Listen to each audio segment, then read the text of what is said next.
bagi saya, apa yang istimewa sangat ekonomi madani yang diluncurkan hari ini? Saya bertanggungjawab baca semua kerangka dan rancangan ekonomi ni daripada 10-15 tahun yang lepas. Marilah daripada mana-mana saya kena baca, itu tugas saya. Apa sebenarnya masalah negara kita dalam bidang ekonomi? Pertama, kita semakin perlahan dari segi pertumbuhannya.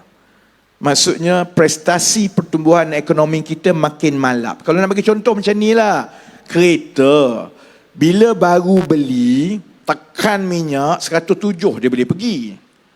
Kalau kereta tu dah 20 tahun, tekan sampai habis pedal tu pun dia pergi 80 km sejam. Dalam keadaan negara lain makin laju ni, kita sebenarnya makin perlahan. Dan dalam keadaan rakyat kita makin susah dan makin menuntut lebih banyak wang yang perlu dibelanjakan oleh kerajaan, maka ini akan jadi masalah. Tambah pula hutang makin banyak, sebab untuk pentadbiran yang dulu-dulu tu, oleh kerana pertumbuhan ekonomi makin perlahan, dia nak tunjukkan sebenarnya pertumbuhan ekonomi itu masih lagi berlaku dengan baik, dia berhutang. Sebab itu hutang makin naik. Dan terima kasih mewariskan kepada kami keadaan semua macam itu.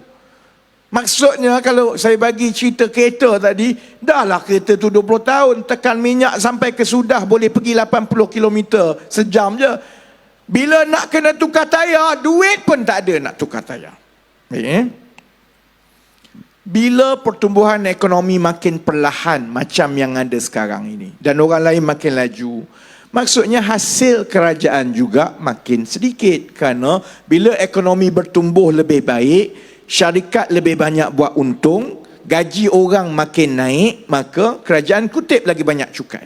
Jadi pertamanya ialah pertumbuhan ekonomi kita nampak lebih malap. Dan ini telah berlaku selama 20 tahun. Kalau nak bagi contoh, daripada tahun 60-an ke lebih kurang 70-an, kita tumbuh sekitar 7% tahun. Daripada 80 ke 90-an itu kita tumbuh sampai dekat 9% tahun. Daripada daripada tahun 2000 sampailah ke baru ni 2022 ni, secara puratanya kita tumbuh 4.7% saja. Dan kalau kita terus tumbuh dengan pertumbuhan ekonomi 4.7%, kita memang tak mampu dah nak bayar banyak benda. Kita tak mampu nak pastikan hutang kita berkurang. Kita tak mampu lagi nak bayar subsidi kepada rakyat, bantuan rakyat. Jadi perkara pertama ialah macam mana kita nak membaiki potensi ekonomi kita supaya dia boleh berkembang dengan lebih laju, supaya kerajaan dan juga rakyat dapat lebih banyak hasil. Itu yang pertama. Masalahnya, kalaupun kita berjaya buat yang itu, tapi kita tak ubah beberapa perkara yang lain, pun kita ada masalah. Sebab zaman ekonomi tumbuh dengan baik dulu, 7% ke 9% ke, 20 tahun lepas kita 4.7% ni, walaupun ekonomi itu tumbuh, walaupun hasil kerajaan naik, tapi ada masalah kepada rakyat kerana gaji rakyat makin sikit. Esok saya akan lancarkan dan umumkan kaji selidik pendapatan dan juga perbelanjaan rakyat. Minggu depan saya akan umumkan buat pertama kali dalam sejarah negara kita laporan penggajian rakyat setiap 3 bulan. Sebab sebelum ni kerajaan tak kongsi benda ni. Jadi rakyat kita keseluruhan dia tak faham ataupun dia tak tahu bahawa walaupun ekonomi telah tumbuh baik, daripada tumbuhlah 4.7% secara purata setiap tahun untuk tempoh 20 tahun yang lepas, tapi sebenarnya gaji rakyat makin turun. Saudara-saudari tahu tak berapa gaji penengah? Macam mana aku nak terangkan gaji penengah ni? Katakanlah kita ada 10 juta orang pekerja.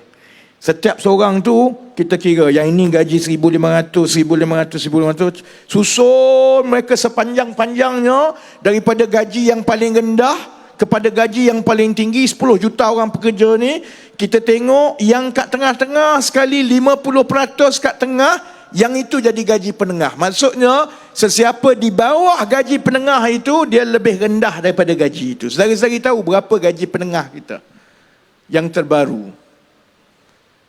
2,600. Ini yang terbaru. Tapi lebih sedih daripada itu, bila kita tengok profil gaji itu, sebahagian besar dalam 30-40% gajinya sekitar RM1,700 ke bawah saja. Ini anak-anak yang pergi kat universiti semua. Jadi bayangkan, gaji minima kita RM1,500. Gaji minima ni maksudnya siapa-siapa yang bekerja kena bayar RM1,500 ke atas. Ini termasuklah pekerja-pekerja asing yang kita bawa masuk ni. Kita bawa masuk orang Bangladesh, kita bawa masuk orang Nepal, orang Indonesia. Dia tak ada kelayakan ke, dia tak ada kemahiran ke sebab dia buat kerja-kerja kutip sampah dan sebagainya. Pembinaan, undang-undang kita menetapkan gaji dia orang RM1,500. Tapi untuk rakyat kita, bila dia keluar, dia diploma ke, dia universiti ke, dia mula kerja, sekarang ni gaji sekitar RM1,700, saudara-saudari. Jadi kita ada masalah besar, iaitu kalaupun ekonomi berkembang baik tetapi kerajaan tidak lakukan sesuatu mengenai taburan dan agihan kekayaan negara kepada rakyat, akhirnya yang kaya makin kaya, yang miskin makin miskin dekat bawah. Itu beza utama yang dibuat oleh kerangka ekonomi madani yang diluncurkan oleh Datuk Seri Anwar ini. Kita menetapkan sasaran dan langkah-langkah yang jelas bahawa kedua-dua perkara ini kita kena baiki.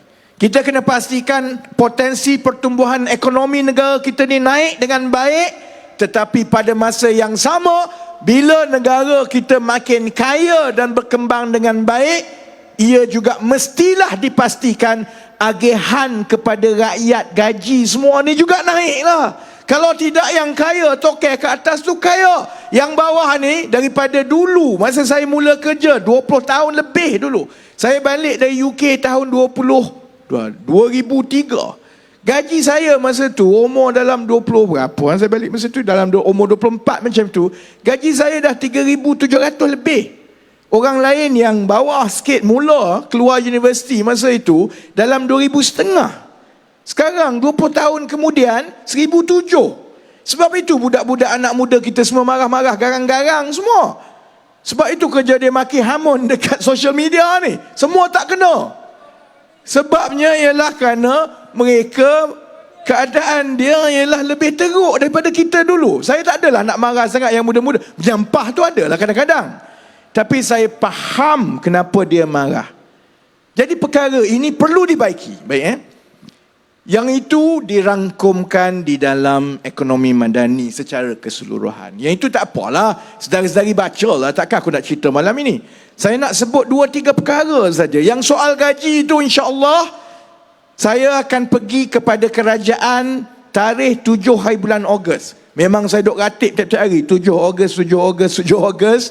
Sebab itu kali pertama mana-mana kerajaan dalam sejarah negara kita mengambil cadangan dan akan memutuskan apakah langkah yang kerajaan akan buat untuk menaikkan gaji rakyat, untuk menyelesaikan perkara gaji rendah ni. Saya berdoa lah, insya-Allah, saya yakin perkara itu insya-Allah akan dipersetujui. Tempoh lama mana kita nak buat untuk memperbetulkan gaji itu, yang itu yang kita kena bincang. Kerana kita juga kena tengok hutang kita berapa, belanja kita berapa dan sebagainya. Itu tak apa.